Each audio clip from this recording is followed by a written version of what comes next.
S T U F K C G Sh D D English, Hindi, Malayalam, Telugu, Tamil, Marathi, Russian language കൃത്യമായിട്ട് എഴുതാനും വായിക്കാനും അറിയാം. നമ്മളിലെ എത്ര പേർക്ക് മലയാളത്തിലെ അക്ഷരമാല അറിയാം? അന്ന് ഇവിടെ ഒരു മിടുക്കനുണ്ട്, മാത്തുക്കുട്ടി. മാത്തുക്കുട്ടി എത്രയല്ലേ പഠിക്കുന്നേ? 1ാം ക്ലാസ്. 1ാം ക്ലാസ്. എത്ര വയസ്സായി? 6. 6 വയസ്സുള്ള മാത്തുക്കുട്ടിക്ക് 7 ലാംഗ്വേജുകളിൽ അക്ഷരമാല അറിയാം. മാത്തുക്കുട്ടി എന്നാ എഴുതുന്നേ? തമിഴ് അക്ഷരമാലയാ? ഏബൽ എന്നാ മാത്തുക്കുട്ടിയെ തമിഴില് അക്ഷരമാല എഴുതി വെച്ചിട്ടുണ്ട്. മാത്തുക്കുട്ടി ഇത് വായിക്കുന്നത് കൂടി നോക്കിക്കോ. മാത്തു ഒന്ന് വായിച്ച ഏതെങ്കിലും അക്ഷരം നമുക്ക് വായിച്ചെന്നേ.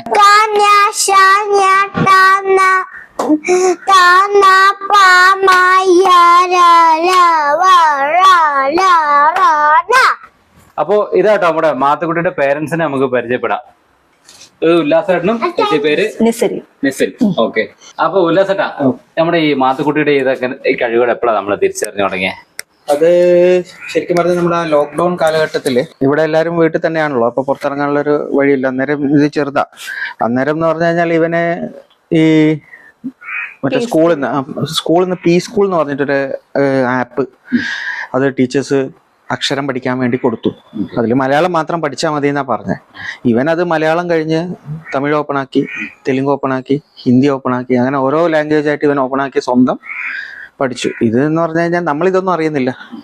കുറച്ച് കഴിഞ്ഞ് ഇവൻ ഈ എഴുത്ത് തുടങ്ങിയപ്പോഴാണ് നമുക്കിത് മനസ്സിലായത്, ഇവൻ എല്ലാ ഭാഷയും ഏകദേശം അറിയാന്നുള്ളത്. ഇവിടെ Russian എഴുതണേ, Russian alphabet.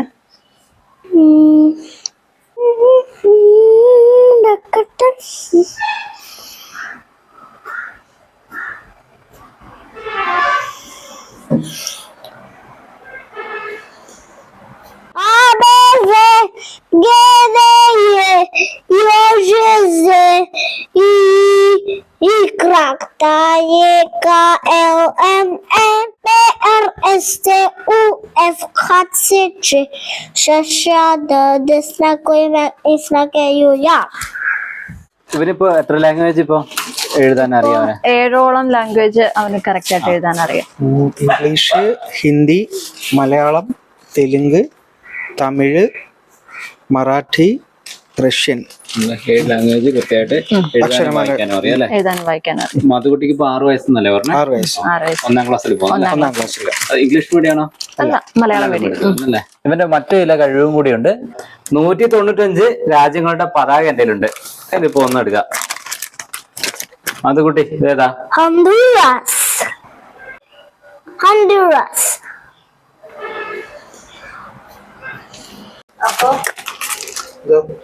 Sudan.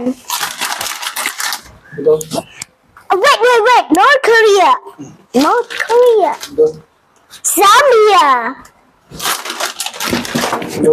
Libya. ഇപ്പൊ ഇവന്റെ ഇത് ഈ ഫ്ലാഗ് ഒക്കെ എങ്ങനെയാ നിങ്ങൾ മേടിച്ച് ഇതെങ്ങനെ? ഫ്ലാഗ് മേടിച്ച് അത് ആദ്യം ഒരു യൂട്യൂബ് ചാനലില് ഇങ്ങനെ ഫ്ലാഗ് കാണിച്ചിട്ട് അതിനൊരു ടൈംസ് അപ്പ് വെച്ചിട്ട് അതിന്റെ ഉള്ളിൽ അത് നമ്മൾ പറയണം, കറക്റ്റ് ആയിട്ട് പറയണം. അപ്പൊ ഇവനത് ആ 195 കാണാതെ പഠിച്ചു. അപ്പൊ നമ്മള് യാദൃശ്ചികമായിട്ട് ഒരു ദിവസം അവന്റെ കൂട്ടത്തിലിരുന്ന സമയത്ത് അവനിങ്ങനെ ഒരു 2-3 ഫ്ലാഗ് എല്ലാം പറയുന്നത് കേട്ടപ്പോ നമ്മള് നോക്കി അത് മുഴുവൻ പറയുന്നത്. അപ്പൊ അവൻ ആ 195 പറയുന്നെന്ന് കണ്ടപ്പോഴാണ് ഇവൻ അത്രയും പഠിച്ചതെന്ന് തന്നെ ഞങ്ങൾ അറിയുന്നത്. അതിനുശേഷം പിന്നെ അവനിങ്ങനെ ഫ്ലാഗ് വേണമെന്ന് പറഞ്ഞപ്പോ നമ്മള് ജസ്റ്റ് വാങ്ങിക്കൊടുത്താണ്. യൂട്യൂബ് നോക്കി അവൻ തന്നെ സെർച്ച് ചെയ്ത് അവൻ തന്നെ കണ്ടുപിടിച്ച് അവൻ തന്നെ പഠിക്കുന്നു. നമ്മളാരും ഒന്നും പറഞ്ഞു കൊടുത്തു. ഇനി അവനെ അടുത്ത് ഈ കഴിവിനെ പ്രോത്സാഹിപ്പിക്കാൻ എന്താ അടുത്ത്? ഞങ്ങളായിട്ട് അങ്ങനെ അവൻ പറയുന്നത് എന്നതാണോ, അവൻ ഇഷ്ടപ്പെടുന്നത് എന്നാണോ അത് അവൻ പഠിക്കുന്നു. പഠിച്ചു കഴിഞ്ഞ് അവൻ എന്തെങ്കിലും ചോദിച്ചാൽ ഞങ്ങൾ എന്തായാലും അത് ചെയ്തു കൊടുക്കും. ഇവനെ നമ്മുടെ ഫ്ലാഗിന്റെ വായിക്കുമ്പോ പ്രൊണൗൺസിയേഷൻ ഒക്കെ ഭയങ്കര ക്ലാരിറ്റിയിലാ പറയുന്നത്. അപ്പൊ അതൊക്കെ ഇങ്ങനെ പഠിച്ചു. അത് ആ ചാനൽ, യൂട്യൂബ് ചാനലിൽ അവരെങ്ങനെയാണോ പ്രൊനൗൺസ് ചെയ്യുന്നത് അത് തന്നെ നോക്കിയിട്ട് അതേ ശൈലിയിൽ ചെയ്യുന്നതാണ്. മൊബൈൽ നോക്കി മാക്സിമം പഠിച്ചെടുക്കുന്നുണ്ടല്ലേ? മൊബൈലും പിന്നെ കാണുന്ന കാർട്ടൂണൊക്കെ ഇംഗ്ലീഷ് കാർട്ടൂൺസും അങ്ങനെയൊക്കെ നോക്കിയിട്ട്, പിന്നെ അതേപോലെ ടിവിയിലും ആൻഡ്രോയിഡ് TV ആണ്. അപ്പം മൊബൈൽ കളി കൂടിയപ്പം പിന്നെ നോക്കുന്ന ആൻഡ്രോയിഡ് TV വാങ്ങി. അപ്പൊ അതിലും ഇതേപോലെ എല്ലാം കണ്ട് ഇതൊക്കെ തന്നെയാണ് നോക്കുന്നത്. പല പേരൻസ് പലരും മൊബൈൽ നോക്കിയിരിക്കുമ്പോൾ കുട്ടികളെ വഴക്ക് പറയാതാ. അത് നിങ്ങള് അല്ല ഇവൻ അങ്ങനെ ആവശ്യമില്ലാത്തൊന്നും കാണുന്നില്ല. പിന്നെ മൊബൈൽ ഇപ്പൊ തീരെ കുറവാണ്, ടിവിയിലാണ് കാണുന്നത്. അതായത് മാറ്റു ഇപ്പൊ എന്തെങ്കിലും ഒരു കാര്യത്തിൽ ഇൻട്രസ്റ്റ് തോന്നിയാൽ പിന്നെ അവന് മടുപ്പ് അങ്ങനെ പെട്ടെന്ന് വരികയല്ല. അതൊരു 1, 2, 3 തവണയൊക്കെ കേട്ടാൽ, 3 ഒരു 10-15 തവണ കേട്ടാലും അവന് മടുപ്പ് വരില്ല. അപ്പൊ അപ്പോഴത്തേക്കും പെട്ടെന്ന് അവൻ ഗ്രാസ്പ് ചെയ്തെടുക്കും. അക്ഷരമാല എഴുതുമ്പോഴേ അവനൊന്ന് തെറ്റിച്ചു, വീണ്ടും അവന് കണ്ടിന്യൂസ് തുടങ്ങി തന്നെ. അതെ, എന്തെങ്കിലും ഒരു തെറ്റ് വന്നാൽ പിന്നെ ആദ്യം തൊട്ടേ അവൻ എഴുതും. ആ തെറ്റ് വരുന്ന അവന് ഭയങ്കര ബുദ്ധിമുട്ടാണ്. അപ്പൊ അത് ആദ്യം തൊട്ട് എഴുതും. അതുപോലെ നമ്മൾ ട്രാവൽ ചെയ്യുമ്പോൾ ഒരു പാട്ട് വെച്ചിട്ടുണ്ടെങ്കിൽ, അവന് ഇഷ്ടപ്പെട്ട പാട്ടാണെങ്കിൽ അത് കേൾക്കുന്നതിന്റെ ഇടയിൽ നമ്മൾ സംസാരിച്ചിട്ടുണ്ടെങ്കിൽ ആദ്യം തൊട്ടേ ആ പാട്ട് വെക്കും. അങ്ങനെയൊക്കെ ഉണ്ട്. വീടിന്റെ ഭിത്തി മുഴുവനെ ഫുള്ള് അക്ഷരം കൊണ്ട് നിറച്ചേക്കുവാണ്. എന്താ പറയാനുള്ളത്? ഉള്ളിലും എല്ലാ റൂമും ഇങ്ങനെ തന്നെയാണോ? എല്ലാം അവന്റെ ഹൈറ്റില് ഉള്ള, അതേപോലെ അവനൊരു കസേര എടുത്ത് വെച്ച് ചെയ്യാൻ പറ്റുന്ന എല്ലാ സ്ഥലവും, ഇൻക്ലൂഡിങ് ബാക്ക് സൈഡ് മുതൽ ഇവിടെ അകത്ത് റൂമില് എല്ലായിടത്തും ഇന്റർലോക്കിലടക്കം വരച്ച് വെക്കും. എല്ലാം വരുന്ന ഭാഗത്ത് തന്നെ ഭിത്തിയില് ഹിന്ദി അക്ഷരമാല എല്ലാം ഉണ്ട്. എല്ലാം അവന്റെ എല്ലാ ആക്ടിവിറ്റി ഇതിൽ നോക്കിയാൽ കാണാൻ പറ്റും.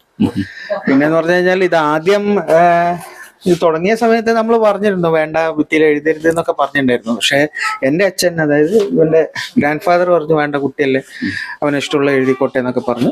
അങ്ങനെ അങ്ങ് പിന്നെ വിട്ടു. പിന്നെ അങ്ങനെ തുടങ്ങി. അപ്പൊ നമ്മുടെ ഇതുപോലുള്ള കുട്ടികളുടെ കഴിവിനെ പ്രോത്സാഹിപ്പിക്കുകയും സപ്പോർട്ട് ചെയ്യുകയും ചെയ്യുക. ഇതുപോലെ വ്യത്യസ്തമായ വീഡിയോയുമായി നമുക്ക് വീണ്ടും കാണാം.